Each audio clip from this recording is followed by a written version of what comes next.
Alhamdulillah Alhamdulillahilladzi ja'ala al-fara'idha fala tudayyi'uha wa hadda hududan fala ta'taduha.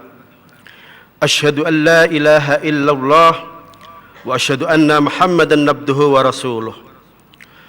Allahumma salli ala sayyidina Muhammad wa ala alihi wa sahbihi ajma'in. Amma ba'd, faya ayyuhal hadirun ittaqullah usikum wa iyaya bittaqwallah wa ta'atih la'allakum tuflihun. Qala Allah ta'ala fi kitabihil karim, a'udzu billahi minasy syaithanir rajim, bismillahirrahmanirrahim. Fawailul lil musallin alladzina hum an salatihim sahun alladzina hum yura'una wa yamna'unal ma'un. Wa qala Rasulullah sallallahu alaihi wasallam, awwalu ma yuhasabu bihil abdu yaumal qiyamah as-shalah. Sadaqallahul azim wa sadaqa Rasul karim. Hadirin masyarul muslimin rahimakumullah, mengawali perjumpaan kita pada siang hari ini, marilah kita sama-sama mengungkapkan rasa syukur kita kepada Allah Subhanahu wa taala atas berbagai nikmat dan karunia yang telah dianugerahkan Allah kepada kita. Hari ini kita kembali bisa melaksanakan salat Jumat berjamaah. Semoga seluruh rangkaian ibadah kita, khususnya yang kita lakukan pada siang hari ini, seluruhnya dicatat Allah sebagai amal soleh yang akan mengantarkan keridhaannya fid dini wad dunya wal akhirah. Amin amin ya rabbal alamin. Hadirin ma'asyiral muslimin rahimakumullah. Hari ini hari Jumat, tanggal 21 Juni tahun 2013, bertepatan dengan tanggal 12 Sya'ban tahun 1434 Hijriyah. Kita baru saja meninggalkan bulan Rajab, salah satu dari bulan suci dalam sistem kalender Islam, di mana di bulan Rajab itu Rasulullah Muhammad beserta umat Islam mendapatkan mandat sholat 5 waktu dalam sehari semalam. Masih banyak umat Islam yang bertanya-tanya, kita umat Islam sudah diwajibkan puasa, sudah juga diwajibkan zakat, kenapa Allah masih juga menuntut kita untuk melaksanakan sholat 5 waktu dalam sehari semalam? Apa manfaat sholat 5 waktu yang kita lakukan dalam sehari semalam itu? Ketika pertanyaan semacam ini diajukan, paling tidak para ulama menjawab ada 3 manfaat yang bisa dirasakan manusia ketika manusia itu mau melaksanakan sholat 5 waktu dalam sehari semalam. 3 manfaat itu apa saja? Yang pertama, sholat 5 waktu yang kita lakukan itu merupakan bukti kepatuhan kita, bukti ketaatan kita kepada Allah. Yang kedua, sholat 5 waktu yang kita lakukan dengan benar, dengan khusyuk, sholat itu juga bisa menjadi jaminan kita akan mendapatkan keberuntungan tidak saja di dunia ini, tapi juga keberuntungan kelak di akhirat. Itulah yang disyaratkan Allah dalam salah satu firman-Nya, qad aflahal mu'minun alladzina hum fi sholatihim khashi'un. Selain itu, kata ulama, sholat 5 waktu yang kita lakukan dengan benar, sholat 5 waktu yang kita lakukan dengan khusyuk, sholat itu akan mampu mencegah perbuatan keji dan perbuatan mungkar. Allah menjanjikan dalam salah satu firman-Nya, innas sholata tanha 'anil fahsya'i wal munkar. Sesungguhnya sholat yang dilakukan dengan benar, sholat yang dilakukan dengan khusyuk, pasti sholat itu akan mampu mencegah perbuatan keji dan perbuatan mungkar. Hadirin masyaallah muslimin rahimakumullah, saya yakin di antara bapak-bapak yang hadir di masjid ini mungkin sudah tidak ingat berapa kali kita ini ketemu bulan Rajab, berapa kali kita ini mendengarkan uraian Isra Mi'raj. Bahkan kita sebagai salah satu warga yang tinggal di Indonesia mestinya bangga Karena Allah telah mentakdirkan kita tinggal di sebuah negeri yang bernama Indonesia, muslimnya terbanyak di dunia, bahkan masjidnya diklaim juga paling banyak di dunia. Tapi justru yang menjadikan kita bertanya-tanya, meskipun tiap tahun kita ketemu bulan Rajab, tiap tahun kita mendengarkan uraian Isra Mi'raj, umat Islam di Indonesia, apakah itu pejabat, apakah itu pengusaha, apakah itu warga biasa, mereka semuanya ngaku telah melakukan sholat 5 waktu secara rutin.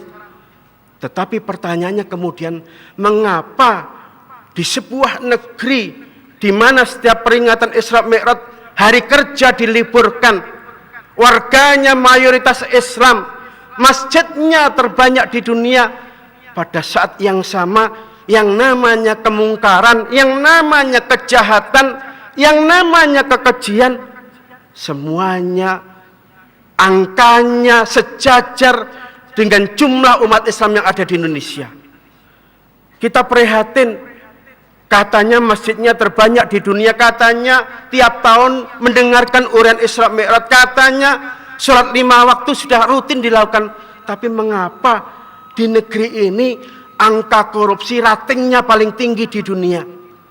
Mengapa di negeri ini justru bandar-bandar narkoba sebagai pemicu kejahatan-kejahatan besar itu juga ada di Indonesia? Bukankah Allah telah menjanjikan kalau ada orang ngaku Islam, dia juga sudah melakukan sholat rutin 5 waktu, sholat itu akan mencegah perbuatan keji dan perbuatan mungkar. Pertanyaannya kemudian, yang salah itu janji Allah atau yang tidak beres sholat kita? Menyatakan janji Allah itu salah merupakan pernyataan yang kurang ajar. Mengapa? Innallaha la yukhliful mi'ad. Sesungguhnya Allah itu tidak pernah menyalahi janji-janjinya.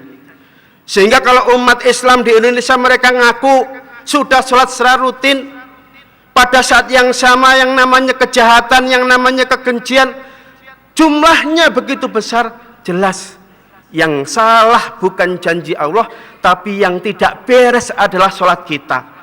Atau jangan-jangan meskipun kita sudah sholat, sholatnya sudah rutin, Allah enggak ridho dengan sholat kita, tapi justru Allah menyiapkan wailun, menyiapkan neraka wel, sebagaimana difirmankan dalam ayatnya yang lain, fawailul lil musallin, fawailun, maka tempatnya neraka wel. Bagi siapa?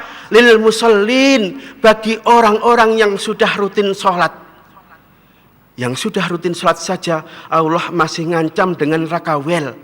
Apa jadinya kalau ngaku muslim, sholatnya hanya nunggu seminggu sekali pas hari Jumat, atau sholatnya nunggu 1 tahun sekali, sekalian nuker kupon untuk mendapatkan daging pas Idul Adha? Jelas orang-orang seperti ini yang sholatnya hanya nunggu mingguan, yang sholatnya hanya nunggu tahunan, neraka wel yang disiapkan oleh Allah tentu lebih dahsyat, tentu lebih mengerikan.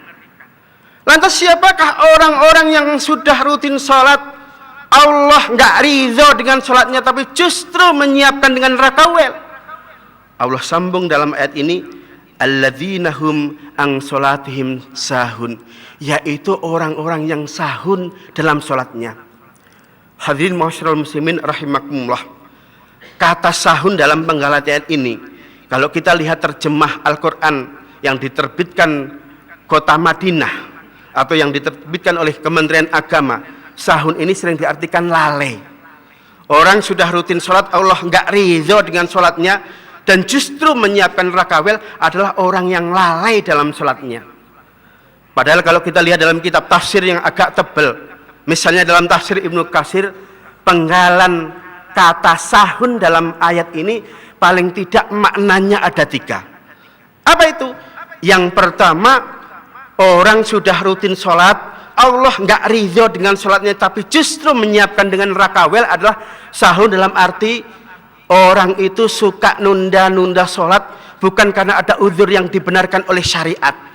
Misalnya demi untuk membela rakyat, mereka demo di depan istana, pada waktu demo seringkali menyebut Allahu Akbar. Ini untuk membela rakyat, ini untuk membela agama kita dari penistaan yang dilakukan kelompok lain.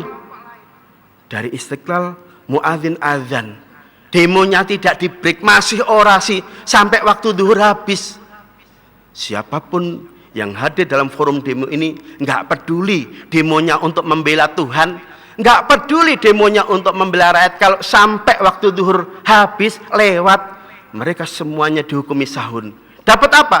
Dapat wailun, dapat neraka wel. Hadirin masyaallah muslimin rahimakumullah. Makna sahun yang kedua, Ibnu Katsir mengatakan orang sudah rutin sholat, Allah nggak ridho dengan sholatnya, tapi justru menyiapkan neraka wel adalah sahun, dalam arti pada waktu sholat ada syarat, ada rukun yang ketinggalan. Kita tahu yang termasuk syarat sahnya sholat adalah sholat itu harus dilakukan dalam keadaan suci, pakaian harus suci, badan kita harus suci, baik suci dari najis maupun suci dari hadas. Banyak bapak-bapak karena begitu semangatnya ngajari putranya yang masih kecil, belum dikhitan, diajak sholat ke masjid. Pada waktu si bapak ini duduk di antara dua sujud, anaknya yang belum dikhitan duduk di pangkuannya. Bagaimana hukum sholatnya? Batal. Mengapa kok batal? Si bapak ini dihukumi membawa najis. Ingat, anak yang belum dikhitan pada saat dia kencing, yang wajib diguyur itu adalah bagian yang ada di bawah kulup, kulit sedikit yang dipotong pada waktu khitan. Jadi kalau ada pertanyaan mengapa sih umat Islam kok mewajibkan kaum laki-laki untuk dikhitan, salah satu manfaat khitan adalah untuk meringankan tugas bapak-bapak. Ketika bapak selesai kencing, kelamin itu begitu mudah disucikan tanpa membuka kulupnya.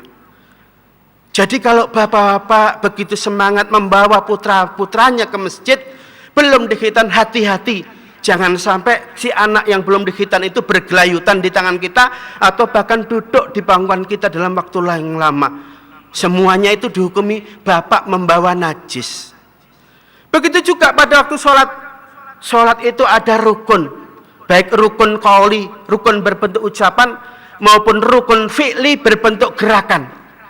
Yang termasuk rukun qauli adalah membaca surat Al-Fatihah dalam setiap rakaat dan membaca tasyahud akhir, at-tahiyatu sampai Allahumma sholli ala Muhammad wa ala ali Muhammad dan seterusnya. Itu hukumnya sunnah. Ulama sepakat ketika konteksnya rukun qauli, maka rukun qauli itu nggak boleh salah. Jangan sampai kekurangan satu tasdid, jangan juga nambahin bacaan panjang yang mestinya dibaca pendek, atau jangan membaca pendek yang mestinya dibaca panjang. Kalau ada satu harokat saja yang keliru, ulama sepakat berarti rukun qaulinya tidak beres.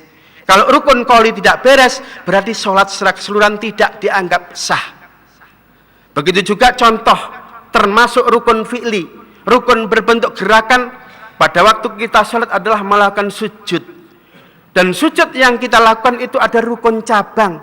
Salah satunya adalah jidat harus nempel, tidak boleh terhalang meskipun sehelai rambut.